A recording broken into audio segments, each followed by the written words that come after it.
On dit que les femmes travaillent gratuitement chaque année parce qu'il y a un écart de rémunération qui fait que quand on le neutralise, on se dit qu'effectivement autour du mois de novembre, les femmes travaillent gratuitement jusqu'à la fin de l'année. La première des choses, c'est que les femmes sont souvent orientées vers des filières qui sont fortement féminisées, les filières de la santé, les filières de l'éducation par exemple, qui ne sont pas des filières qui sont particulièrement rémunératrices. La plupart du temps, effectivement, les filières les plus rémunératrices sont des filières plus techniques, où il y a des heures d'astreinte, où il y a des primes spécifiques, que les femmes n'ont pas dans leur environnement.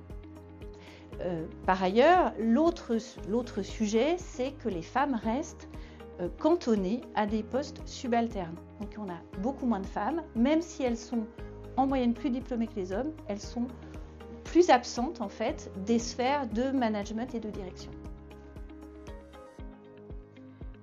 Alors, les femmes rencontrent des freins à l'évolution professionnelle finalement dès le plus jeune âge.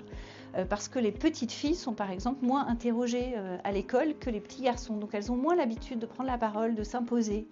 Elles attendent qu'on les félicite.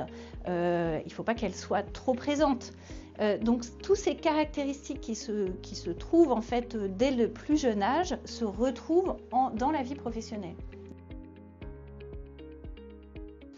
Quand on va chercher par exemple sur des groupes de travail, des gens qui vont mener un groupe de travail, vous pouvez faire l'expérience, si vous mettez dans une salle autant de femmes que d'hommes, vous demandez des leaders de groupe, les hommes vont lever la main, les femmes pas, même si c'est elles qui ont l'expertise. Donc c'est vraiment un enjeu pour les femmes d'oser prendre la parole, prendre des sujets en plus de ce qu'elles font déjà. Habituellement, quand on se dit on n'a pas assez de femmes dans les postes de management et de direction, la première chose qui vient à l'esprit, c'est l'autocensure. Elles ne postulent pas, on ne les trouve pas, elles ne sont pas là. Alors, en vrai, les femmes sont là.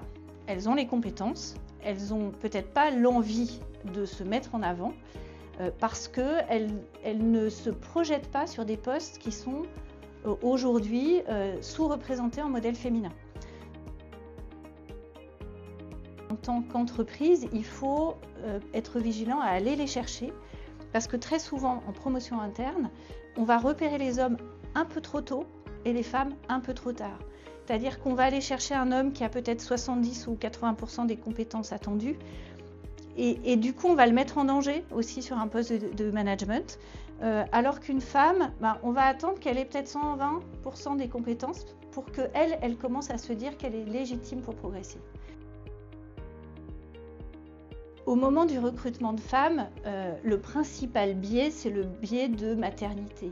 Donc une femme jeune qui vient de se marier, on la projette avec des congés maternité à répétition. Or, on voit en plus qu'on est dans une société où les femmes font de moins en moins d'enfants, où les hommes prennent aussi une part plus importante dans l'éducation des enfants. Une des pratiques la plus simple à mettre en place dans une entreprise pour vérifier que vous n'avez pas d'écart entre les femmes et les hommes, c'est d'abord de vous poser la question quand vous regardez votre population de femmes et d'hommes, de vous poser systématiquement la question des compétences qui sont attendues pour un poste ou pour un autre. Donc, une des pratiques très utiles, c'est la revue des talents, à condition d'avoir un croisement des regards et surtout à condition en amont de se dire attention, tout élément discriminant ne doit pas être pris en compte. Donc par exemple, elle vient de se marier, par exemple, elle vient d'avoir un enfant. Ça ne doit pas rentrer en compte en fait. C'est pas parce que la personne vient d'avoir un enfant que ses neurones ont disparu d'un coup et qu'elle ne peut pas être promue. Au contraire en fait. Souvent on projette en fait une espèce de protection malvenue des femmes en se disant la pauvre, là elle a déjà son bébé à gérer, elle dort pas bien la nuit, on va pas la promouvoir. Alors qu'un jeune papa, on va pas se poser cette question-là. Et pourtant, ils dorment aussi mal l'un que l'autre.